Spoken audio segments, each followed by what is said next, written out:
Tenali double horse శ్రావణ మాసం నైవేద్యాల special ఎపిసోడ్కి స్వాగతం. నిత్యం గుడికి వెళ్ళే అవకాశం రావటం మనం చేసుకున్న అదృష్టం.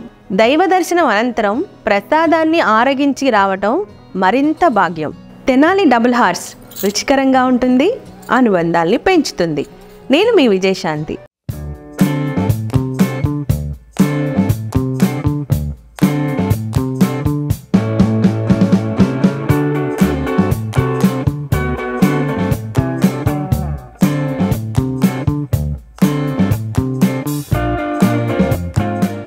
రాయలసీమ స్పెషల్ రాగి సంకటి, అలాగే నైవేద్యాల్లో కూడా ఒక స్పెషల్ ఉంది.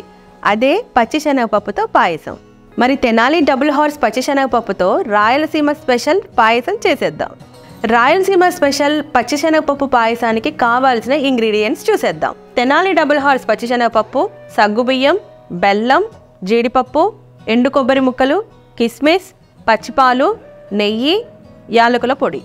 మరి ఇంకెందుకు ఆలస్యం, స్టార్ట్ చేసేద్దాం. ముందుగా స్టవ్ వెలిగించుకోవాలి. బాండీ పెట్టుకొని తెనాలి డబుల్ హార్స్ పచ్చిశనగపప్పును నానబెట్టుకున్నాను 1 అవర్. ఇది ఇందులో వేసుకుని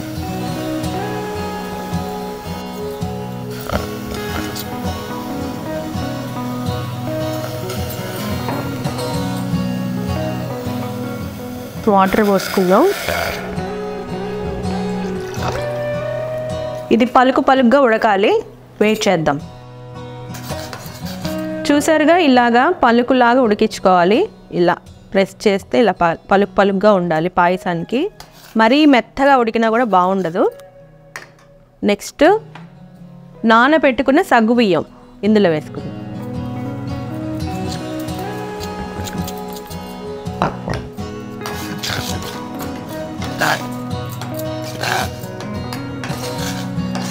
మనకి సగ్గుబియ్యం ట్రాన్స్పరెంట్ కలర్లోకి వచ్చేయాలి, అంటే తెల్లగా లేకుండా ట్రాన్స్పరెంట్ కలర్లోకి రావాలి. అప్పుడు ఇది పాయసానికి రెడీ అయినట్టు.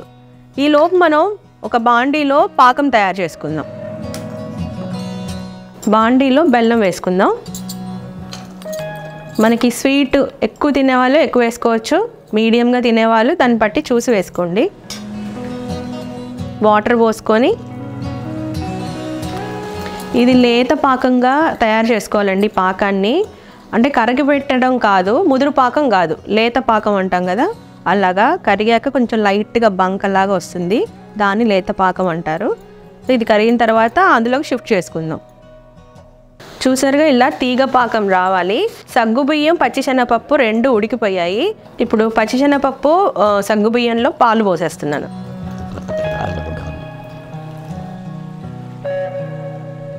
ఈ పాలతో సగ్గుబియ్యం పచ్చిశనగపప్పు 2 ఉడికిపోయాయి.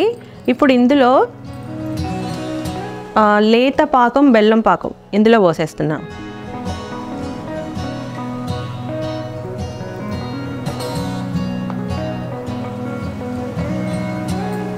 చక్కగా కలర్ఫుల్గా తయారైపోయింది.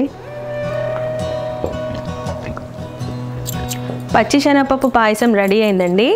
లాస్ట్ టచ్, నెయ్యిలో జీడిపప్పు, కిస్మిస్, ఎండు కొబ్బరి ముక్కల్ని వేపుకొని దీంట్లోకి వేసేద్దాం. ప్యాన్ పెట్టి కొంచెం నెయ్యి వేసుకోవాలి.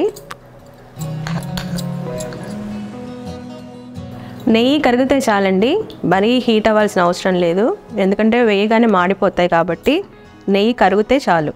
నెయ్యి కరిగింది. ఇందులో కొబ్బరి ముక్కలు, ఇది ఎండు కొబ్బరి ముక్కలు, ఇది లైట్గా వేగాలి. ఇలా హాఫ్ కుక్ అయిన తర్వాత అప్పుడు జీడిపప్పులు వేసుకోవాలి, అప్పుడు 2 సమానంగా వేగుతాయి ఒకేసారి. అది వేగే ఒక 2 సెకండ్స్ ముందు ఈ కిస్మిస్ వేసేసుకుందాం. చూసారుగా, ఇలా వేగిపోయాయి.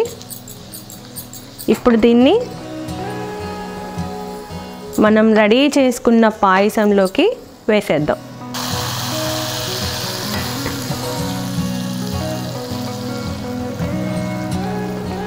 చూసారుగా, అమ్మవారికి నివేదించడానికి రెడీ అయిపోయింది పాయసం.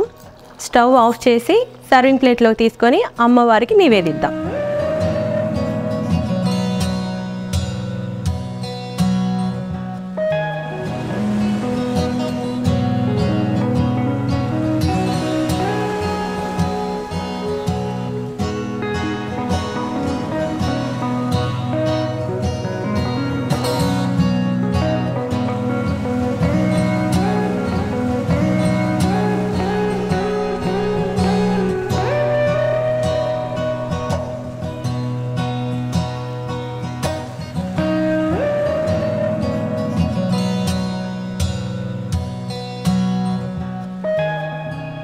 చూసారు కదా, శ్రావణ మాసం నైవేద్యాల స్పెషల్ ఎపిసోడ్లో పచ్చిశనగపప్పు పాయసాన్ని అమ్మవారికి నివేదించాను.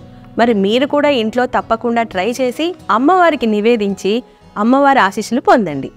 మరో నైవేద్యంతో మళ్ళీ మీ ముందుంటా. నేను మీ విజయశాంతి.